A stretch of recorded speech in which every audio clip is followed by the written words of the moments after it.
नमस्कार बच्चों, आज के वीडियो लेक्चर में आप पढ़ेंगे traffic police of the cell के बारे में। तो आप सब यह जानना चाहते होंगे कि traffic police of the cell किस कोशिकांग को कहा जाता है और क्यों कहा जाता है। तो किसी भी कोशिका में ट्रैफिक पुलिस की तरह कार्य करने वाला कोशिकांग गोल्जी एपरेटस अथवा गोल्जी कॉम्प्लेक्स होता है। ट्रैफिक पुलिसमैन की तरह ही यह कोशिका में पाए जाने वाले विभिन्न प्रोटीन्स तथा अन्य पदार्थों की सॉर्टिंग कर उन्हें उनके निर्धारित स्थानों तक भेजने का कार्य करता है। अतः इसे traffic police of the cell के नाम से जाना जाता है। गोल्जी कॉम्प्लेक्स को सर्वप्रथम 1873 में कैमिलो गोल्जी के द्वारा नर्व सेल में खोजा गया। यह एनिमल तथा प्लांट दोनों ही सेल्स के कोशिका द्रव्य में पाया जाता है, परंतु प्रोकैरियोटिक कोशिकाएं जैसे कि माइकोप्लाज्मा, बैक्टीरिया तथा ब्लू ग्रीन एल्गी में यह संरचना अनुपस्थित होती है। कुछ यूकैरियोटिक कोशिकाएं जैसे कि फंजाई, ब्रायोफाइट्स तथा टेरिडोफाइट्स में भी गोल्जी कॉम्प्लेक्स का अभाव होता है। गोल्जी कॉम्प्लेक्स की संरचना देखने पर हम पाते हैं कि यह 3 भागों से मिलकर बना हुआ है: सिस्टर्नी, ट्यूब्यूल्स तथा वेसिकल्स। अलग अलग समय पर अलग अलग स्थान पर गोल्जी कॉम्प्लेक्स की इन संरचनाओं में थोड़ी भिन्नता पाई जा सकती है। पाए जाने वाली वेसिकल्स पुनः 3 प्रकार की हो सकती है: संक्रमण अथवा ट्रांजिशन वेसिकल्स, स्त्रावी अथवा सिक्रीटरी वेसिकल्स तथा क्लैथरीन कोटेड वेसिकल्स। दिए गए चित्र में आप तीनों संरचनाओं को देख सकते हैं। यहाँ पर आप देख रहे हैं कि जो सिस्टर्नी है ये चपटी नलिकाकार संरचनाओं का निर्माण करते हैं। ट्यूब्यूल्स तथा विभिन्न प्रकार के वेसिकल्स भी आपको नज़र आ रहे हैं। एक बहुत ही महत्वपूर्ण बात जो कि गोल्जी कॉम्प्लेक्स के बारे में हम पढ़ेंगे वह है इस सिस्टर्नी भाग में पाए जाने वाली ध्रुवीयता अथवा पोलैरिटी। यहाँ पर आपको स्पष्टतः 2 भाग नज़र आ रहे हैं: ट्रांस और मैच्योरिंग फेस, सिस और फॉर्मिंग फेस।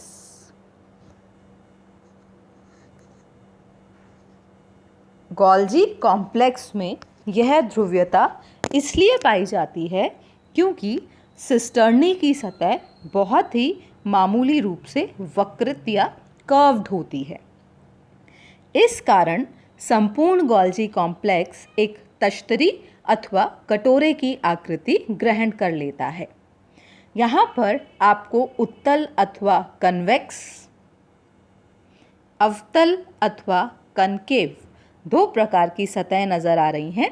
कन्वेक्स सतह पर स्थित सिस्टर्नी को फॉर्मिंग फेस अथवा सिस फेस अथवा संरूपण फेस कहा जाता है, जबकि कनकेव सतह पर स्थित सिस्टर्नी को ट्रांसफेस, मैच्योरिंग फेस अथवा परिपक्वन तल के नाम से जाना जाता है।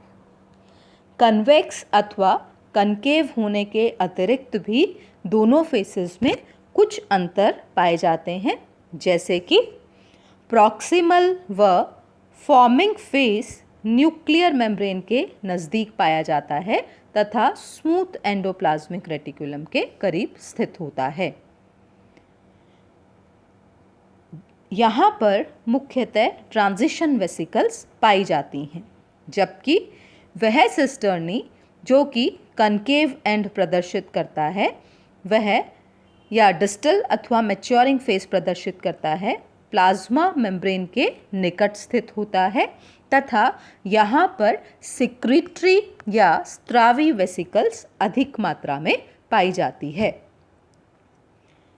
यहीं पर हम पढ़ेंगे एक विशेष क्षेत्र के बारे में जिसे कहा जाता है GERL क्षेत्र अथवा GERL रीजन। सर्वप्रथम आप ये देखें कि GERL का अर्थ क्या है। तो यह शब्द 3 सेल ऑर्गेनल्स के कंबाइंड होने से बना है। G का अर्थ है गोल्जी एपरेटस, ER का अर्थ है स्मूथ एंडोप्लाज्मिक रेटिकुलम तथा L का अर्थ है लाइसोसोम्स। तो इस प्रकार गोल्जी एपरेटस, जो कि एंडोमेम्ब्रेन सिस्टम का महत्वपूर्ण भाग है, यहाँ पर एंडोप्लाज्मिक रेटिकुलम से जुड़ा हुआ एक विशेष भाग पाया जाता है, जिसमें कि गोल्जी कॉम्प्लेक्स, स्मूथ ER तथा लाइसोसोम्स एक दूसरे के साथ संबंधित होते हैं। इस क्षेत्र में सर्वप्रथम phosphatase enzyme, acid phosphatase enzyme अपनी उपस्थिति दर्ज करवाता है। अब आप जानना चाहेंगे कि यह GERL क्षेत्र क्या कार्य करता है।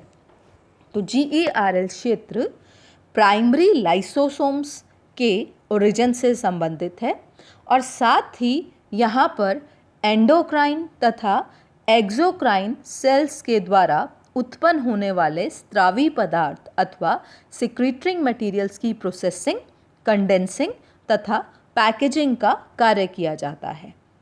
साथ ही यह क्षेत्र लिपिड मेटाबॉलिज्म से भी संबंधित है और यहाँ पर विभिन्न प्रकार के सेल्यूलर सिक्रीटरी प्रोटीन्स भी पाए जाते हैं। तो यह एक महत्वपूर्ण क्षेत्र के रूप में कार्य करता है। एक छोटी सी बात जो कि आपको गोल्जी कॉम्प्लेक्स से संबंधित ध्यान में रखनी है, वह है जोन्स ऑफ एक्सक्लूजन। इसे गोल्जी ग्राउंड सब्सटेंस के नाम से भी जाना जाता है। गोल्जी एपरेटस जिस कोशिका द्रव्य के द्वारा घिरा रहता है, वहाँ पर राइबोसोम्स, ग्लाइकोजन तथा अन्य प्रकार के कोशिकांग जैसे कि माइटोकॉन्ड्रिया व क्लोरोप्लास्ट नहीं पाए जाते। तो इस प्रकार इन क्षेत्रों से रहित भाग जहाँ पर गोल्जी कॉम्प्लेक्स पाया जाता है, इसे जोन ऑफ एक्सक्लूजन के नाम से भी जाना जाता है। गोल्जी कॉम्प्लेक्स एक महत्वपूर्ण संरचना है जो कि कोशिका में कई प्रकार के कार्यों से संबंधित है। गोल्जी कॉम्प्लेक्स का मुख्य कार्य है सिक्रीशन। यह विभिन्न पदार्थों के सिक्रीशन, सॉर्टिंग, पैकेजिंग तथा उनको उनके निर्धारित स्थानों पर भेजने से संबंधित है। इसके अतिरिक्त अनेक प्रकार के ग्लाइकोलिपिड्स तथा ग्लाइकोस्फिंगोलिपिड्स के निर्माण का कार्य भी गोल्जी कॉम्प्लेक्स में किया जाता है।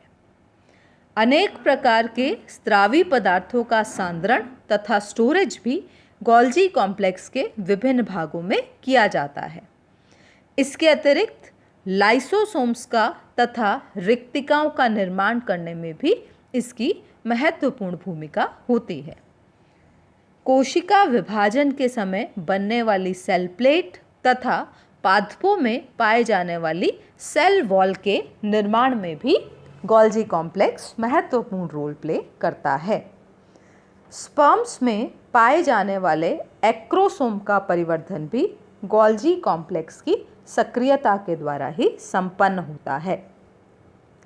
तो इस प्रकार यह सिक्रीशन, पैकेजिंग तथा डायरेक्शन से संबंधित विभिन्न प्रकार के कार्यों को करने वाला अंग है, जो कि एंडोप्लाज्मिक रेटिकुलम के साथ एंडोमेम्ब्रेन सिस्टम का महत्वपूर्ण भाग बनाता है। यहाँ पर आप देख सकते हैं कि किस प्रकार सिस क्षेत्र में बनने वाले पदार्थ गोल्जी से होते हुए मैच्योर होते हैं। यहाँ पर इनमें विभिन्न प्रकार के परिवर्तन किए जाते हैं और ट्रांस रीजन से होते हुए यह सिक्रीटरी वेसिकल्स के रूप में बाहर निकल जाते हैं। धन्यवाद।